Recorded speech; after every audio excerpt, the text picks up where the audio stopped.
नमस्कार, आप देख रहे हैं जोहार झारखंड। आपके साथ मैं हूं शिप्रा झा और बुलेटिन की शुरुआत बड़ी खबर के साथ करेंगे। कांग्रेस ने दूसरी लिस्ट जारी कर दी है। दूसरी लिस्ट में कांग्रेस ने 7 उम्मीदवारों के नाम के ऐलान किए हैं। पाकुड़ से निशित आलम को टिकट दिया गया है, तो वहीं बरही सीट से अरुण साहू को टिकट कांग्रेस ने दिया है। कांके से सुरेश कुमार बैठा को टिकट कांग्रेस की तरफ से दिया गया, तो पांकी से लाल सूरज उम्मीदवार बनाए गए हैं कांग्रेस की तरफ से। आगे बात करें डाल्टनगंज सीट की, तो डाल्टनगंज से केएन त्रिपाठी को उम्मीदवार बनाया गया है और हम आपको एक एक करके नाम बता रहे हैं और साथ ही साथ लिस्ट देखिए। पाकुड़ सीट की बात कर लीजिए, निशित आलम को उम्मीदवार बनाया गया है। बरही से अरुण साहू को उम्मीदवार बनाया गया। कांके सीट से सुरेश कुमार बैठा उम्मीदवार होंगे, तो पांकी सीट से लाल सूरज को उम्मीदवार बनाया गया है। और इसके साथ ही अगर आगे बात करें डाल्टनगंज सीट की, तो डाल्टनगंज से केएन त्रिपाठी को कांग्रेस ने अपना उम्मीदवार बनाया है। 7 और नामों की सूची जो है कांग्रेस की तरफ से जारी की गई है। ये दूसरी लिस्ट है कांग्रेस की और कुल मिलाकर देखें तो 28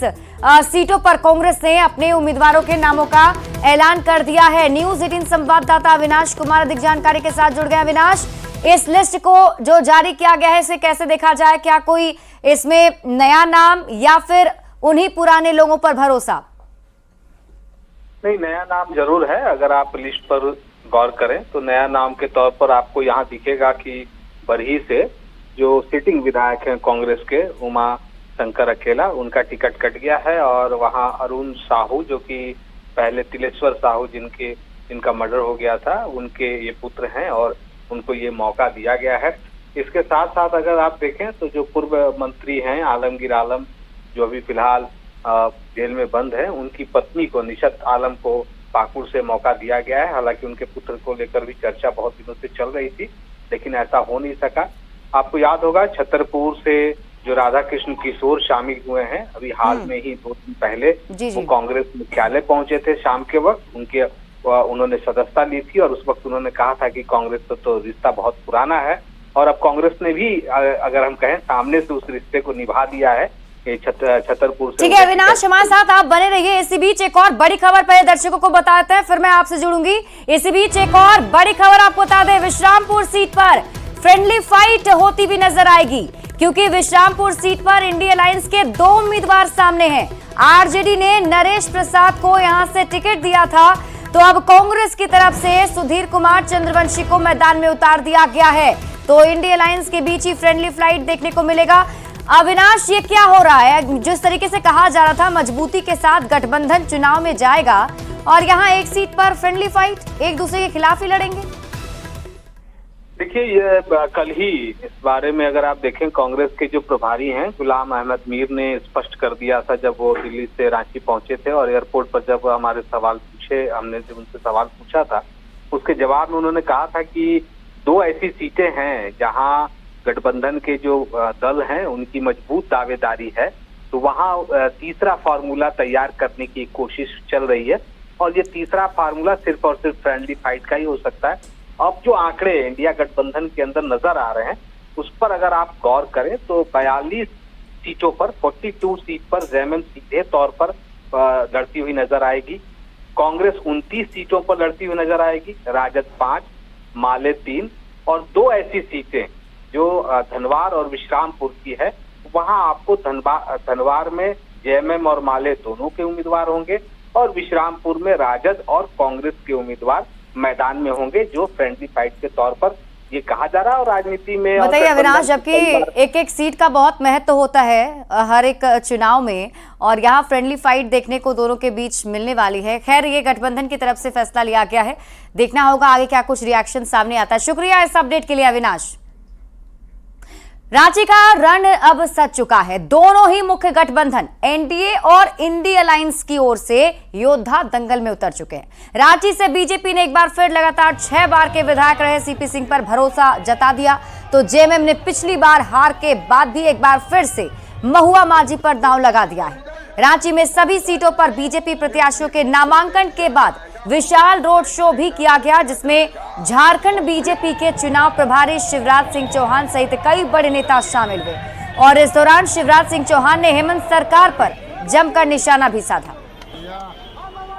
भारतीय जनता पार्टी का प्रण है, दूसरा प्रण क्या कैबिनेट की पहली बैठक में 2,87,000 नौकरियां निकाल दी जाएगी और हम कैलेंडर घोषित करेंगे। कैलेंडर मतलब इस तारीख को परीक्षा, इस तारीख को रिजल्ट और इस तारीख को नियुक्ति पत्र दे दिया जाएगा, अपॉइंटमेंट लेटर दे दिया जाएगा और पेपर लीक करने वालों को जेल भिजवाया जाएगा। बेईमानी की परीक्षाएं कैंसिल कर दी जाएगी। बोलो होना चाहिए कि नहीं? आज झारखंड चुनाव के लिए नामांकन का मेगा डे रहा। आज एनडीए और इंडिया के कई दिग्गज नेताओं ने नामांकन भरा, जिसमें बरहेट से सीएम हेमंत सोरेन भी शामिल हैं, जबकि गांडे विधानसभा सीट से हेमंत सोरेन की पत्नी कल्पना सोरेन ने एक बार फिर से नामांकन कर दिया है। नामांकन के बाद हेमंत सोरेन ने कहा कि एक चुनावी प्रक्रिया है जिसे उन्होंने पूरा कर दिया। बीजेपी नेताओं की झारखंड में कैंपेनिंग पर हेमंत सोरेन ने कहा कि ये लोग प्रवासी नेता हैं जो कुछ दिन बाद झारखंड में खोजने से भी नहीं मिलेंगे। तो हेमंत सोरेन ने आज बरहेट से नामांकन दाखिल कर दिया है और नामांकन में अपनी संपत्ति को लेकर जो शपथ पत्र दिया है उसके मुताबिक हेमंत सोरेन के पास, अगर हम बात करें उनकी संपत्तियों की, जो ब्यौरा उनकी तरफ से दिया गया है उसमें हम आपको एक एक करके बताते हैं। देखिए, हेमंत सोरेन के पास मात्र 45,000 रुपए नगद हैं जो उन्होंने अपने ब्यौरे में जानकारी दी है। सीएम हेमंत सोरेन के पास एक अपनी कार है और उनकी संपत्ति में क्या कुछ है आपको बताते हैं। 2008 में खरीदी इस कार की कीमत, मतलब 2008 में उन्होंने कार खरीदी थी और उस वक्त इसकी कीमत 60,000 रुपए थी। हेमंत सोरेन के पास 2 डायमंड के नेकलेस हैं और एक इटालियन चेन भी हेमंत सोरेन के पास है। हेमंत सोरेन की पत्नी के नाम पर 4 बैंक में 5 अकाउंट खुले हुए हैं। कल्पना सोरेन के नाम पर बैंक में आईसीआईसी बैंक में 2 एफडी भी कराए गए हैं। पत्नी कल्पना सोरेन के खाते में बताया जाता है कि 81,31,348 रुपए जमा है और दोनों एफडी का जो मूल्य है वो करीब 15,02,000 रुपए बताया जा रहा है। और जो 2 बेटे हैं इनके, दोनों बेटों के बैंक खाते में भी करीब करीब अगर आप देखें तो 1.5 लाख रुपए जमा है। तो ऐसे में ये संपत्ति का ब्यौरा जो है दिया गया है और कल्पना सोरेन ने भी जो ब्यौरा दिया है वो आपको बताते हैं। नगद 2,05,000 रुपए उनके पास है। चल अचल संपत्ति 5,54,91,000 रुपए बताई गई है और इसके साथ ही पति हेमंत सोरेन के पास 45,000 रुपए नगद है। ऐसे में अगर देखें तो पत्नी के पास जो है ज्यादा संपत्ति है। हेमंत सोरेन के पास कुल चल अचल संपत्ति 2,69,29,000 है और पत्नी कल्पना सोरेन के पास जो है उनसे ज्यादा संपत्ति है, जो ब्यौरा अभी जमा किया गया है। बढ़ते हैं आगे और अब बात अगली खबर ही करेंगे। बरहेट से नामांकन के बाद सीएम हेमंत सोरेन ने एक जनसभा को संबोधित किया, जिसमें बड़ी संख्या में कार्यकर्ताओं और समर्थकों की भीड़ भी उमड़ी। इस मौके पर हेमंत सोरेन ने कहा कि वे पिछली बार भी अकेले थे और इस बार भी अकेले ही विरोधियों को धूल चटाएंगे।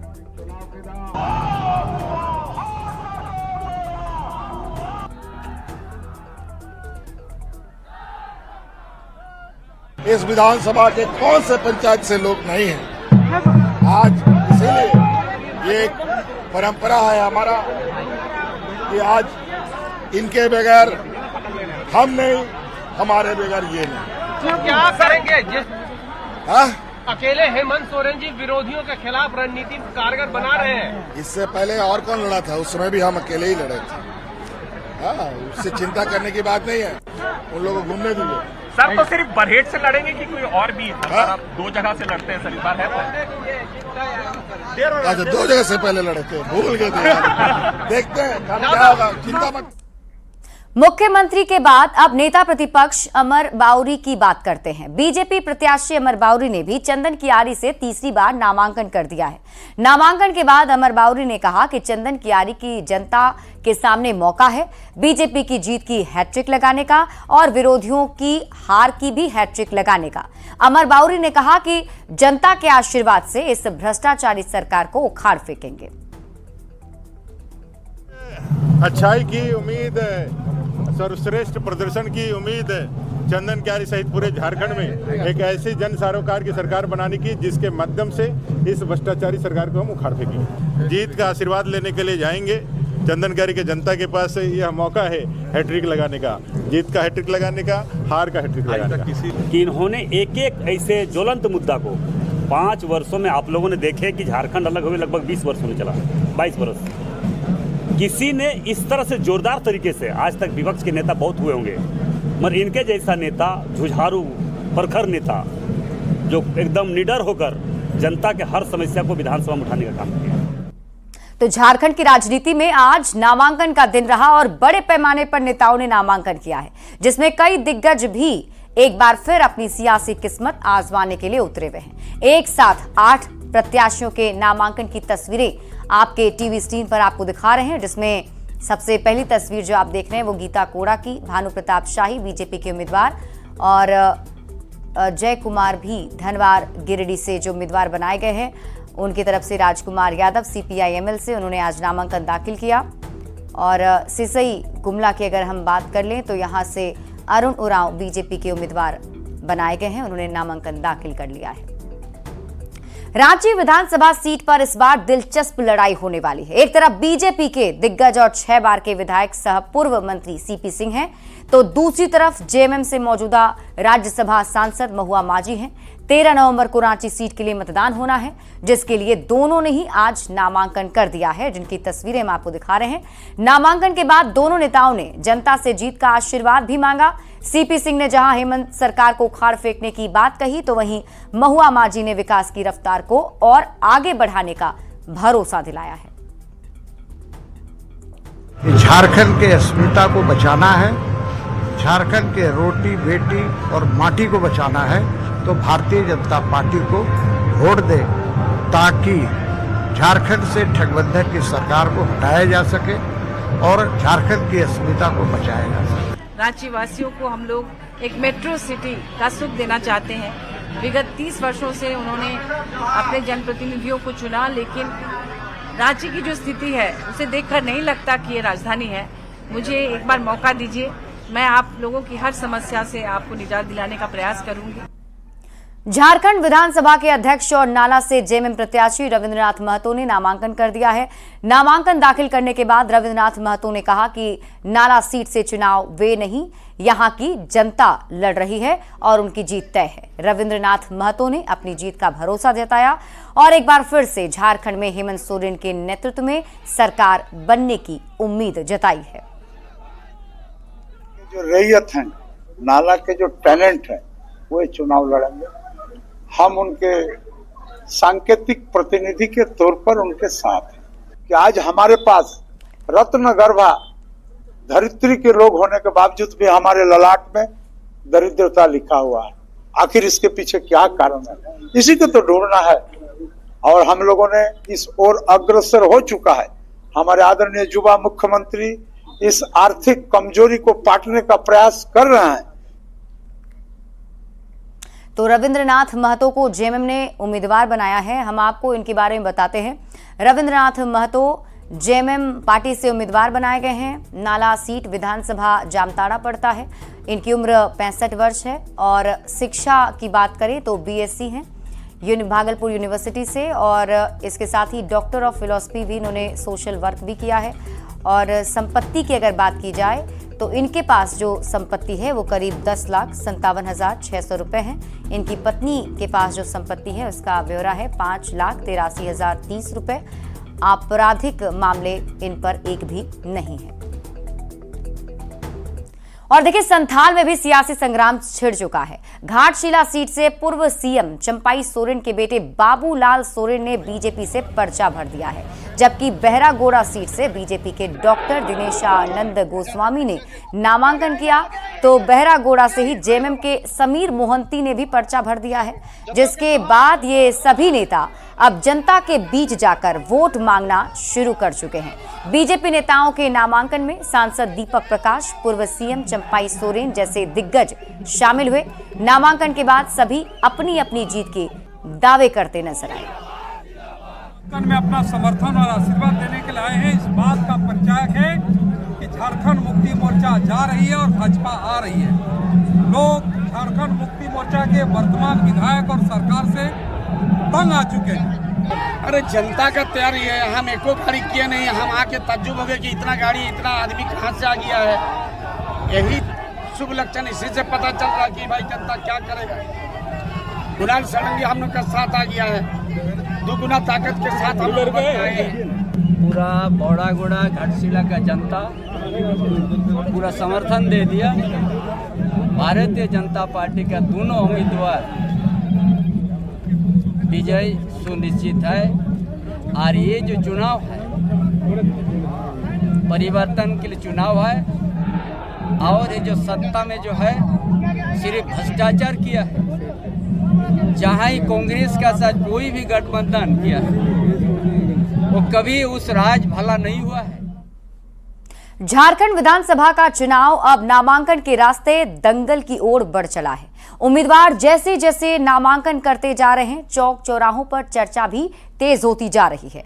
रांची में मेगा नामांकन के दिन कई बड़े चेहरों ने पर्चा दाखिल किया। नामांकन के बाद न्यूज 18 की टीम राजधानी के अल्बर्ट एक्का चौक पर चुनावी तापमान मापने निकली। हमने जब पूछा कि सरकार किसकी बनने जा रही है और मुख्यमंत्री का चेहरा कौन होगा, तो लोगों ने क्या क्या कहा है, आपको दिखाते हैं। झारखंड विधानसभा का चुनावी रण सज चुका है। प्रत्याशी अपना नामांकन भी दाखिल कर रहे हैं। बात रांची और हटिया की करें तो यहाँ से भी नामांकन दाखिल हो चुका है। रांची से इस बार सीपी सिंह हैं, बीजेपी प्रत्याशी 7वीं बार चुनावी मैदान में हैं, और उनके सामने यहाँ पर कांग्रेस के प्रत्याशी पिछली बार की तरह महुआ मांझी हैं। हटिया का हिसाब भी वही है। अजय नाथ साहदेव कांग्रेस प्रत्याशी हैं और नवीन जायसवाल 4थी बार चुनावी रण में उतरे हैं। हम इस समय राजधानी रांची के अल्बर्ट एक्का चौक पर हैं, जहां बात चुनाव की होगी, चाय पर चर्चा होगी। बोले कि चुनाव की बात करें, क्या लगता है किसकी सरकार बनती हुई नजर आ रही है? देखिए, सरकार तो अभी ये जेएमएम सरकार से सिर्फ स्टूडेंट ही नाखुश है, बाकी सब खुश है।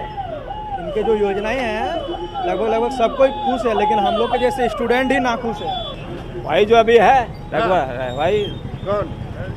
हेमंत सोरेन। हेमंत सोरेन, हाँ बिल्कुल बात है। हाँ एकदम पूरा विश्वास है, एकदम विश्वास तो है। अब आगे देखिए क्या होता है। बोला है कि रांची में कौन जीतेगा चुनाव? रांची में महुआ मांझी। महुआ मांझी जी। क्या नाम है बाबा आपका? मेरा नाम तो अहिर है, सीताराम गोप के नाम पे हम जाने जाते हैं, और चैटरिंग मोजा का ही है, ये मेरा रेंज ही है। वोटर आईडी है ना, वोट दीजिएगा ना? वोटर आईडी 1977 से है। क्या बात है, देख रहे हैं ये तैयारी है। बोला वोट करना है इस बार? हाँ, वोट करेंगे इस बार। वोट करना है? हाँ, वोट करेंगे। क्या लगता है कौन सा चेहरा युवाओं के साथ है, कौन सी पार्टी युवाओं के साथ है? देखिए, जो भी युवा के लिए कुछ अच्छा करेगा तो उसी को अपना वोट दिया जाएगा। जो अभी क्या लग रहा है, कौन सी पार्टी में आपको संभावना नजर आ रही है?